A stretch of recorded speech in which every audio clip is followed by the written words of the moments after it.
This camera caused quite a bit of controversy and stir when it was first launched. There was a lot of hype followed by a fair bit of criticism, but since then, Lumix have made some pretty big updates and I finally decided to pick one up in 2025.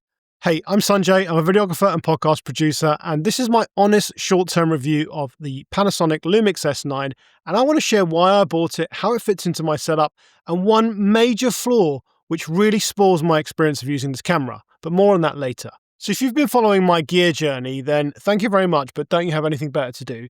Then you'll know that I switched over to Lumix from Sony, and I've been using two S5 IIXs for all of my client and podcast work. They are solid, but I've been looking for a third camera, something that's lightweight, something I can use as a wide shot in my podcast setups or as a C-cam or a BTS camera on my corporate shoots. Now, at the same time, I wanted something that was portable for everyday stuff, quick photography, casual video, a bit of travel content, without carrying around a massive backpack. For this exact reason, I purchased a DJI Osmo Pocket 3 for video and a Ricoh GR3 for stills, both amazing in their own right, but carrying both, all of their accessories, and then switching between them just became a bit of a faff.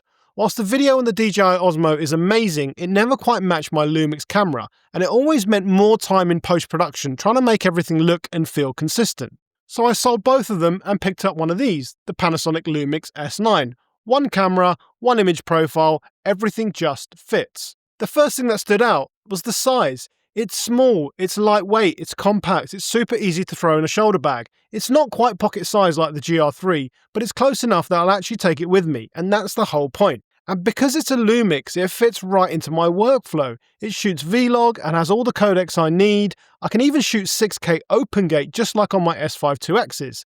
The only thing it doesn't have is the high bitrate all-eye codec, but honestly, for the kind of content I'm making with this, I don't miss it. It's also full frame, which makes a big difference in those low light conditions. Compared to my GR3, the S9 just handles those dark scenes way better. Plus, it uses the same L-mount lenses as the rest of my setup, so I can throw on any of my existing glass, no problems. Right now, I've been using it with the Lumix 14-40 and the 28-200, which covers me for any situation I might find myself in. This keeps the whole setup compact. I'm going to be making a separate video on those lenses, so make sure you're subscribed to learn when it drops. The S9 takes great photos and solid video. The autofocus is snappy, the IBIS is fantastic, and I've had no overheating issues whatsoever. One thing I really appreciated is the ability to load LUTs straight into the camera using the Lumix Lab app. It's a bit like Fuji Recipes, and you can dial in a look, shoot in JPEG, and upload straight to Instagram. It makes sharing so much faster when I'm out and about. It also charges via USB-C. It uses the same battery as my S5 IIX, and I can power it directly whilst recording using the same accessories as its bigger brothers. That's such a win when I'm trying to pack light and I don't need a separate charger, batteries, or different cables.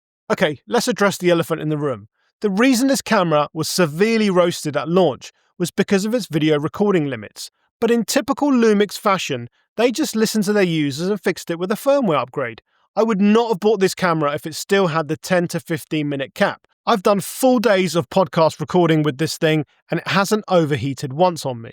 Now let's be honest, no camera is perfect. I definitely miss having an EVF for photography. It's not a deal breaker because, hey, we're all used to shooting photos via a screen nowadays anyway, but I definitely miss it when I'm shooting outdoors. It also doesn't record to SSD like my S5 IIX, which is something that I've gotten used to.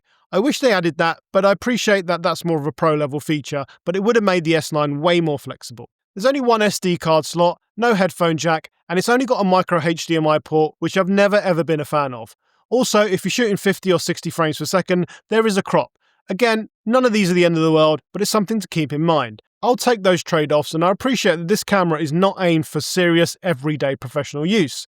That's where the S5 series comes in. The biggest flaw for me? Ergonomics. I really think Lumix missed a trick by not building any kind of proper grip into the body. With relatively large hands, it's not that it's just uncomfortable to hold, whether I'm walking around, scouting shots, or actually shooting. It always feels like I'm one bump away from dropping it or it's about to slip out of my hand. Now to fix that, I added a grip from Sure, yes, that is how it's pronounced, which, for the record, is slightly larger than the one from SmallRig. It definitely helps with the handling, but here's the problem. It also makes the camera bulkier.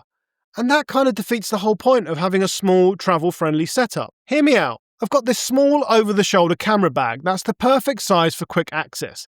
But with the grip and a lens attached, it's just a bit of a tight squeeze. Add the Peak Design capture clip, and suddenly the whole thing starts to feel less like a compact camera. Maybe I am being fussy, but for me, the whole appeal of a small camera is the footprint. Less weight, less bulk, quicker to grab and just shoot. Lately, I've either been ditching the grip altogether, or I got this wrist strap and I just let the camera hang when I'm out and about. But here's the thing, I still love this camera. It's made me want to shoot more. It fits perfectly into my professional workflow. It's replaced 2 other devices, and it saved me a bunch of time in post-production, and lets me keep that Lumix look across all of my content. If you're a podcaster, a content creator, or just someone who wants a full-frame camera that's compact but still powerful, this is a seriously good option. Let me know what you think. Have you tried the S9? Are you tempted? Drop a comment below and let's chat. And if this video helped you, give it a like, maybe subscribe, and I'll catch you in the next one.